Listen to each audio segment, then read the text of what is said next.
Hi hello నమస్తే అందరికీ. నా పేరు నరేష్. ఇందిరమ్మ ఇండ్ల పథకం L1 L2 కేటగిరీకి సంబంధించి లేటెస్ట్ వార్తలు అయితే వచ్చినాయి. నిన్న హౌసింగ్ కార్పొరేషన్ కార్యాలయంలో మంత్రి పొంగులేటి శ్రీనివాసరెడ్డి గారు హైదరాబాద్ రంగారెడ్డి జిల్లా ఇన్ఛార్జ్ మంత్రులతో సమీక్ష నిర్వహించారనమాట. ముందుగా L1 కేటగిరీకి సంబంధించి ఖాళీ స్థలం ఉండి 5 లక్షలు ఎవరికైతే ఇస్తున్నారో అది జూన్ 2వ తారీఖు నుంచి మొదలు పెడతారంట. ఆదిలాబాద్ జిల్లాలో మంజూరు పత్రాలు కూడా ఇస్తారంట. ఆ విధంగా మొదలు పెడతారంట 2వ విడత. అట్లనే హైదరాబాద్లో కూడా జాగా ఉండి 5 లక్షల కోసం ఎవరైతే ఎదురు చూస్తున్నారో L1 కేటగిరీకి సంబంధించి వాళ్ళకు కూడా మంజూరు పత్రాలు ఇస్తారంట కొంతమంది లబ్ధిదారులకు. ఇది L1 కేటగిరీకి సంబంధించి వార్త. తర్వాత L2 కేటగిరీకి సంబంధించి డబుల్ బెడ్రూమ్ల కోసం ఎదురు చూస్తున్న వాళ్ళకు మరి మనకు ఆల్రెడీ వారం 10 రోజుల నుంచి కూడా వార్తలు వస్తూనే ఉన్నాయి, మనం చూస్తూనే ఉన్నాం. ఈ నెలాఖరు వరకు డబుల్ బెడ్రూమ్ పంపిణీ చేస్తారంట అని వార్తలు వస్తూనే ఉన్నాయి. అదే మాట మీదనే ఉన్నారు ప్రస్తుతానికి.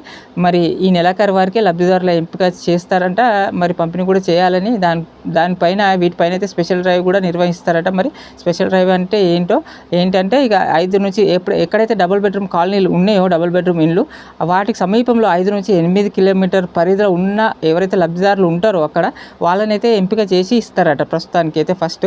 మరి వాళ్ళకైతే ఇస్తారు అని వార్త. మరి అదేవిధంగా పొంగులేటి శ్రీనివాసరెడ్డి గారు అయితే నిన్న చెప్పినారు, మిగతా రాని వాళ్ళకైతే మరి కడతారంట. మరి హైదరాబాద్ జిల్లాలోనే, హైదరాబాద్లో అయినా మిగతా ప్లేస్లో కూడా 5 నుంచి 8 కిలోమీటర్ పరిధిలో ఉన్న ఖాళీ స్థలాలు అయితే వెతుకుతున్నారంట. మరి చూసి అయితే కట్టిన తర్వాత అది కడతాంటారు, కట్టిన తర్వాత చూద్దాం. ప్రస్తుతానికి అయితే ఈ ఉన్న డబుల్ బెడ్రూమ్లు ఏవైతే ఉన్నాయో ఖాళీగా అవైతే పంపిణీ చేస్తారంట. వాటికి ప్రస్తుతానికి అయితే మౌలిక వసతులు లేకుంటే కరెంటు, వాటర్, రోడ్డు, విద్యుత్ కనెక్షన్ ఇవైతే ఇస్తారంట. ఇచ్చి లబ్ధిదారులకు అయితే నిన్న మరి చెప్పినారన్నమాట పొంగులేటి శ్రీనివాసరెడ్డి గారు. ఇదైతే L2 కేటగిరీకి సంబంధించి వార్త. మరి మీరు దగ్గరలో ఉన్న వాళ్ళు, మరి ఎదురు చూస్తున్న వాళ్ళు, మీరు ఎంపిక చేసే వాళ్ళు ఎవరు ఉంటారో మరి వీటి ఫైనల్ అయితే కలెక్టర్ల డిసిషన్ అనమాట. కలెక్టర్ నిర్ణయం తీసుకుంటారట. లబ్ధిదారుల ఎంపిక అనేది ఫైనల్ చేసేది కలెక్టర్లు. అయితే కలెక్టర్లు డైరెక్ట్ అయితే చేయరు కదా. అయితే ఇందిరమ్మ కమిటీ మెంబర్స్ అనేది వాళ్ళు ఎంపిక చేస్తారనమాట. వాళ్ళకైతే టచ్లో ఉండండి, వాళ్ళని కలవండి. వాళ్ళు మున్సిపల్ ఆఫీస్లో అయినా మరి కలెక్టర్ ఆఫీస్కి వెళ్ళైతే కలుపుకొని మరి మా ఎంపిక అయితే జరిగిందా లేదా అని మీరు తెలుసుకోవాల్సింది. ఆన్లైన్లో అయితే కాదు, స్టేటస్ అయితే మారదు.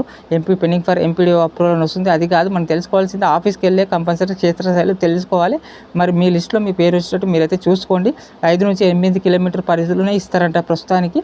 మరి ఇది L2 కేటగిరీకి సంబంధించి. మరి కట్టిన తర్వాత చూద్దాం, తర్వాత రాని వాళ్ళకి కడతారంట. కట్టిన తర్వాత చూద్దాం. ఇది రాష్ట్ర వ్యాప్తంగా కూడా ఇంతే. మరి హైదరాబాద్ జిల్లాలో రాష్ట్ర వ్యాప్తంగా కూడా డబుల్ బెడ్రూమ్లు ఈ విధంగా ఇస్తారని వార్తలు. ఇది ఇప్పుడు ఇందిరమ్మ ఇండ్ల పథకం సంబంధించి మరిన్ని అప్డేట్స్ వస్తే చెప్తూనే ఉంటాను. మరి ఫస్ట్ టైం చూసిన వాళ్ళు ప్లీజ్ సబ్స్క్రైబ్ చేసి చూడండి, లైక్ చేయండి, షేర్ చేయండి, సబ్స్క్రైబ్ చేయండి. Thank you.